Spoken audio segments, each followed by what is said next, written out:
Good morning everyone. I welcome you all in science class students. Students, today we are going to discuss about non-metallic minerals. In previous class we have discussed about metallic minerals. In that video lecture we have also discussed what are ores. Right? Ores are basically minerals with some impurities. Now non-metallic minerals. In non-metallic minerals we have coal and petroleum. These are two valuable resources, right? And now we are going to discuss about coal. First of all, coal is most important and valuable mineral that is stored in the earth crust, right? It is the most important mineral.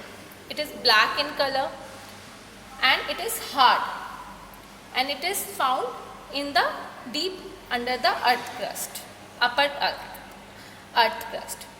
Asia has more than 1/3 of world's coal. So the procedure how the coal is formed, now we are going to discuss about that. Millions of years ago land was low lying and covered with thick swampy forest, muddy, right? Swampy means muddy. As plants died, they fell into the swamp, into the mud, began to decay. New vegetation pressed the dead plants to the bottom, and due to extreme pressure and vegetable matter change into peat, lignite and coal. Basically what happens, about 300 million years ago there was a dense forest in the wetland areas. As the trees died, they got covered with sand and mud, and new trees grow on this sand and mud. When these died, they also too got covered with sand and mud. This procedure went on for centuries, and sometimes earthquake and volcanoes also buried entire forest deep into the earth crust. Due to the high pressure and temperature, the material means the vegetation is pressed down, right? This vegetation turned into coal, right? So this is how the coal is formed. In India, we find out the coal mines in Madhya Pradesh, Jharkhand, West Bengal, Tamil Nadu and Telangana. First of all, wood, right? This wood, due to high pressure,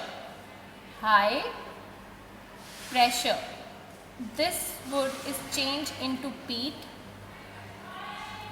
Then again, due to high pressure, I am writing P as an abbreviation, high pressure, it's changed into lignite.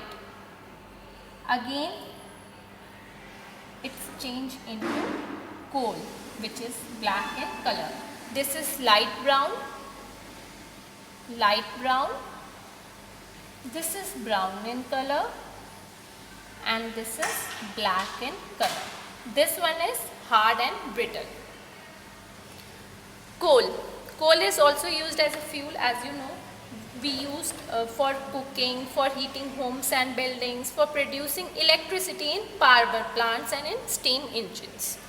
Earlier the trains also run by coal, right, by the steam of the coal. In steel industry, in blast furnaces, we also use coal. So I hope you have understood the formation of coal. That's it. Thank you and have a nice day ahead.